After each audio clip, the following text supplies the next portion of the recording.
Je vais vous partager le guide ultime pour vivre de sa passion et réussir à avoir 10, 15, 20 soirées par mois, tous les mois. On va passer par 5 grandes étapes. La première étape, c'est de faire le point sur votre situation. La deuxième étape, c'est d'avoir une stratégie orientée action et non pas résultat. La troisième étape, c'est de faire un travail sur soi. La quatrième étape, c'est d'aller vers les autres. Et la cinquième étape, c'est de réussir à bien négocier. Donc je vais vous partager ces 5 grandes étapes pour remplir votre agenda DJ dans les prochains jours. J'ai vraiment essayé d'être le plus clair et le plus concis possible. Et voilà, moi je tenais vraiment à vous partager un maximum de valeur dans cette vidéo. Donc s'il y avait une seule vidéo à regarder sur toute cette chaîne YouTube, c'est vraiment celle-là. Donc faites attention, prenez des notes. Et c'est parti. Voilà, donc dans cette vidéo, je vais vous renvoyer vers d'autres vidéos justement que j'ai déjà faites. Je vais vous partager des documents exclusifs auxquels seuls mes élèves ont habituellement accès. Donc restez jusqu'à la fin parce que cette vidéo peut littéralement changer votre vie, peut littéralement changer votre carrière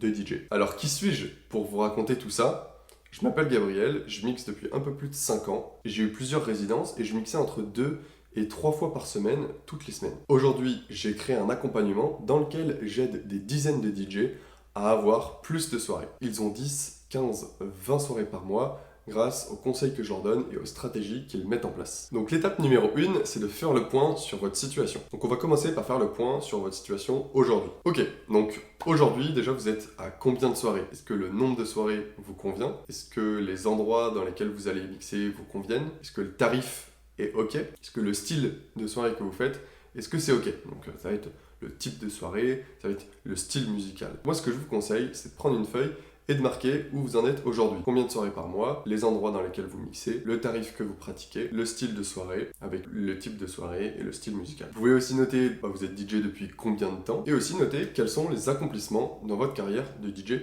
jusqu'à aujourd'hui. Et maintenant, on va faire exactement la même chose, mais justement pour vos objectifs. Donc, combien de soirées est-ce que vous voulez? Dans quels endroits vous voulez mixer? Quel tarif vous voulez pratiquer? Et quel style de soirée vous voulez faire? Donc, le type de soirée et le style musical. Donc, je vous conseille à nouveau de noter tout ça sur votre feuille pour voir la différence qu'il y a entre ce que vous avez aujourd'hui et justement ce que vous avez envie de réussir à atteindre, ce que vous avez envie de réussir à faire en tant que DJ. Une fois que vous avez fait tout ça, on va passer aux objectifs supplémentaires où justement, ça va être vos accomplissements. Est-ce que vous allez viser certains endroits dans lesquels vous aimeriez mixer, certains festivals? Il peut y avoir d'autres objectifs. Par exemple, ça peut être de vivre de sa passion. Peut-être qu'aujourd'hui, c'est pas encore le cas. Et enfin, par exemple, des objectifs sur la production musicale. Il peut y avoir plein d'autres objectifs annexes, bien entendu. J'ai essayé de lister un petit peu les principaux. Donc vraiment notez tout ça. Il faut que vous ayez la situation aujourd'hui, donc avant, et la situation après, donc vos objectifs, ce que vous avez envie de faire. Et donc il faut qu'on puisse vraiment bien voir la différence entre ces deux situations. Voilà, donc juste avant qu'on passe à l'étape numéro 2, moi je vous conseille vraiment de prendre votre temps sur cette vidéo et de faire pause justement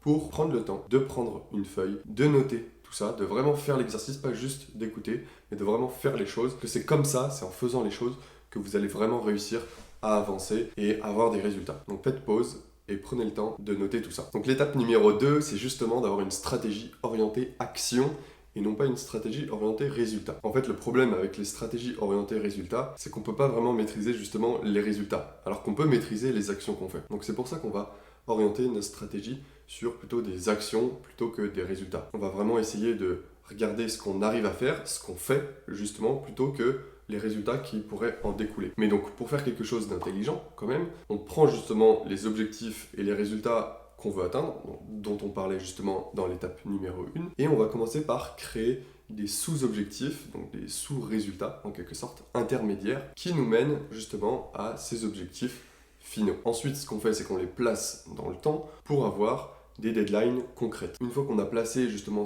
toutes ces deadlines, donc on va avoir un gros objectif par exemple dans 1 an, ça veut dire qu'on va avoir un sous-objectif dans 6 mois, un sous-objectif dans 3 mois, un sous-objectif dans 1 mois, et justement encore un sous-objectif dans 1 semaine. Ça nous permet de mieux avancer étape par étape. Et justement, maintenant qu'on a tous ces sous-objectifs, on va pouvoir déterminer les actions qu'il faut effectuer pour atteindre ces objectifs et ces sous-objectifs. Donc comme je disais juste avant, il faut que ce soit à l'échelle de l'année, du trimestre, du mois, de la semaine. Et bon, après on peut faire jusqu'à la journée près, mais voilà, dans un premier temps, c'est vraiment faire par bloc de trimestre, donc 3 mois, ensuite par mois, et ensuite par semaine. Ça permet vraiment d'avoir une stratégie orientée action. Donc en fait, on va penser non pas aux résultats qu'on va atteindre, mais à des actions qui vont nous permettre d'atteindre ces résultats. Ça nous permet de vraiment rentrer dans l'action et c'est ça le plus important. Une autre question qui est assez cool à se poser, je trouve, c'est de se dire, si j'étais dans la situation que je vise, si j'avais atteint mes objectifs, qu'est-ce que j'aurais déjà mis en place autour de moi? Par exemple, on pourrait se dire, quand j'aurai 3 soirées par semaine, donc ça va être votre objectif, imaginons, quand j'aurai 3 soirées par semaine, j'aurai un système de prospection efficace, solide, et qui a déjà fait ses preuves. Ça paraît logique en fait. Et bien justement, ça veut dire que vous devez mettre en place ce système dès maintenant. Faut pas attendre d'avoir 3 soirées par semaine pour avoir un système efficace. Un deuxième exemple, justement, quand j'aurai 10 000 abonnés sur les réseaux sociaux, j'aurai un compte ultra propre, professionnel, et justement quelqu'un qui m'aide sur tout ce qui est photo et vidéo. Et bien là, typiquement, vous savez que vous devez chercher et trouver cette personne le plus rapidement possible. Alors voilà, c'est une question que je trouve assez cool à se poser. Qu'est-ce que j'aurais mis en place justement si j'avais déjà atteint cet objectif? Voilà, après il faut l'adapter à chaque situation bien entendu, mais je trouve que c'est assez cool, ça permet aussi de trouver un petit peu les actions qu'on cherche à mettre en place pour atteindre les résultats qu'on veut obtenir. Voilà, donc juste avant de passer à la troisième étape, on vient de passer 2 étapes qui sont super importantes, qui est de faire le point sur soi et aussi de se projeter un petit peu, d'avoir une vraie stratégie avec des objectifs clairs et nets. Et ça, c'est vraiment super important. Donc, si vous n'avez pas encore mis pause sur cette vidéo, franchement, mettez pause. Prenez le temps de faire tout ça. C'est quelque chose qui va vraiment vous servir par la suite. Et maintenant qu'on a justement défini tous nos objectifs et toutes les actions qu'on va devoir mettre en place, ben justement, on va passer à l'étape numéro 3, qui est le travail sur soi. Donc en fait, moi, ce que j'appelle le travail sur soi, par rapport à ce qu'on va pouvoir faire par la suite, c'est justement le travail sur soi déjà d'un point de vue personnel, mais aussi d'un point de vue DJ. Tout ce qui va être réseaux sociaux, quel type de DJ on veut être, etc., etc. Donc comme je vous le disais, il y a l'aspect perso, donc personnel. Donc un petit peu comme les étapes précédentes, donc l'étape 1 et 2, avec les différents objectifs, moi je vous conseille de faire la même chose, pas seulement sur le plan DJ, mais à l'échelle de votre vie finalement, un petit peu quels sont vos objectifs, où est-ce que vous en êtes aujourd'hui, qu'est-ce que vous avez envie d'atteindre plus tard. Franchement, c'est des questions qui sont super importantes à se poser. Et en fait, ça va être lié pas mal à votre activité DJ. Parce que forcément, si vous êtes bien d'un point de vue perso, et d'un point de vue pro, ce sera plus facile de bien aller. Alors que si ça se passe mal dans votre vie personnelle, forcément, ça va se répercuter sur votre activité DJ. Franchement, c'est quelque chose à éviter. Donc voilà, là on rejoint pas mal de choses sur tout ce qui est développement personnel, bien entendu, mais c'est quelque chose qui est vraiment super importante, qui a beaucoup d'impact sur, au final, votre carrière DJ. Et deuxièmement, l'aspect DJ, justement. Là, il faut vraiment avoir une base solide. Quand je parle de base solide, j'en ai déjà parlé dans d'autres vidéos, c'est justement quel type de DJ est-ce que vous êtes, quel client vous allez viser. Donc comme je disais dans d'autres vidéos, j'ai créé des fiches justement que je donne à mes élèves où je leur pose toutes les questions sur un petit peu quel type de DJ ils veulent être, quel type de client ils veulent avoir. Ça, c'est vraiment super important. Il faut que vous soyez bien en clair là-dessus. Ça va vous permettre de mieux vous présenter par la suite. Et justement, après, on enchaîne avec un deuxième point qui est le travail préliminaire, en quelque sorte, sur tout ce qui est réseaux sociaux. Et donc, on commence tout d'abord par se créer une image de marque. Donc, il va y avoir votre logo, votre nom, vos couleurs, votre style général aussi, l'univers un petit peu dans lequel vous évoluez. Donc ça va vraiment créer votre image de marque. Il faut que vous ayez quelque chose de bien précis, d'impactant, de professionnel, bien entendu. Il faut que ce soit propre. Et une fois que vous avez fait ça, en fait, ça va vous permettre d'être vraiment cohérent dans tout ce que vous faites, que ce soit d'un point de vue musical ou même d'un point de vue visuel sur les réseaux sociaux, Instagram, SoundCloud, et voilà. Justement, la suite du processus, c'est de nettoyer ces réseaux sociaux, donc avoir des réseaux qui soient bien propres, bien professionnel, bien cohérent. Il faut vraiment que ce soit impeccable. Voilà, il faut vraiment que vous les rendiez le plus professionnel possible. Enfin, là aujourd'hui, vous cherchez à devenir semi-professionnel ou même professionnel en tant que DJ. Donc, il faut que ça se ressente. Voilà, si vous faites des trucs un petit peu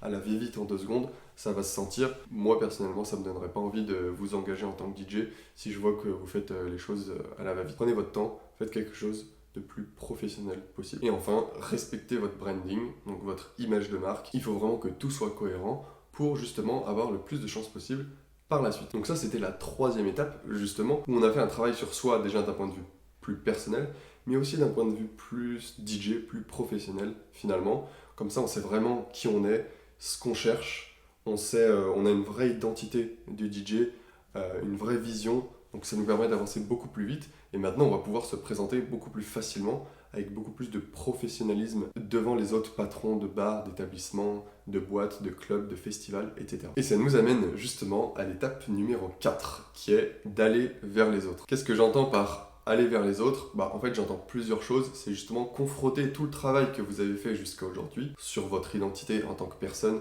en tant que DJ, vos réseaux sociaux, votre branding, vos couleurs, etc., etc.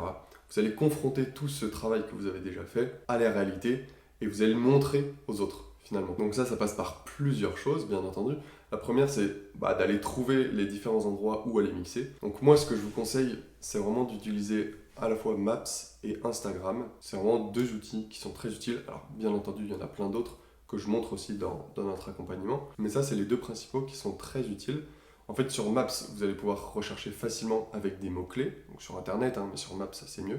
Ça vous permet de mieux cibler autour de vous, donc par quartier par exemple, et vous allez pouvoir trouver plein de lieux différents dans lesquels aller mixer, potentiellement des marchés, etc. Pareil sur Instagram, une fois que vous avez repéré, 10, 20, 30, 40 lieux différents, vous pouvez les retrouver sur Instagram, et après, Instagram, avec l'algorithme, va vous proposer finalement d'autres établissements similaires, et ça va vous permettre de décupler finalement vos recherches beaucoup plus facilement. Voilà, donc là-dessus j'ai déjà fait une vidéo justement, peut-être que je vais vous la mettre juste ici. Ensuite, le deuxième point, une fois que vous avez trouvé les endroits où aller mixer, il va falloir identifier si ces endroits vous correspondent vraiment, si justement c'est des bons endroits dans lesquels vous, en tant que DJ, allez pouvoir mixer, ou alors si ça vous correspond pas. Encore une fois, j'ai déjà fait une vidéo à ce sujet, que je vais à nouveau mettre juste ici. Donc je vous conseille d'aller la voir, bien entendu. Le troisième point, c'est justement d'avoir une stratégie générale et de bien la mettre en application. Donc ça passe par deux choses. Donc justement, la première chose, ça va être d'aller contacter les lieux de plusieurs manières différentes. Donc là, c'est à vous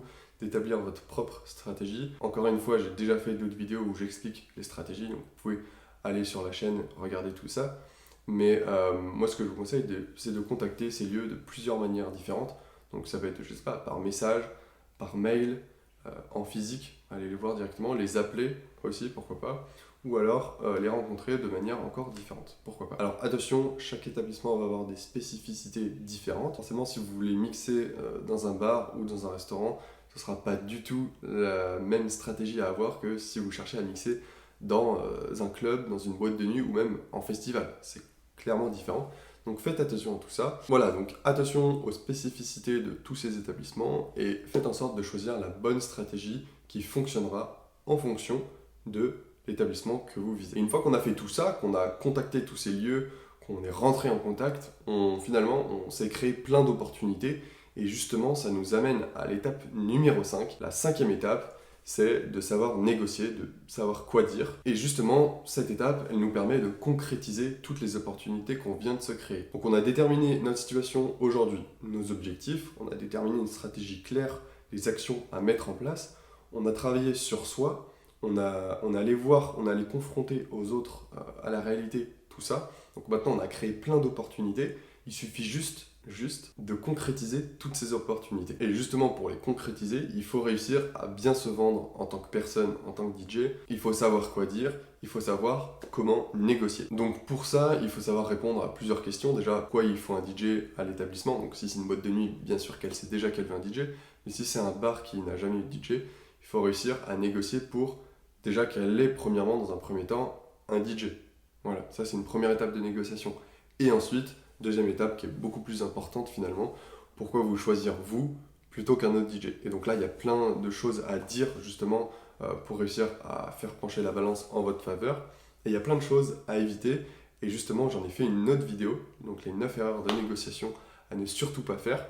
Donc je vous conseille d'aller la voir, bien entendu. Ça va vous permettre de justement mieux négocier vos prochaines soirées. Comme je disais dans l'étape précédente, on a créé plein d'opportunités. Là, on essaie de le convertir.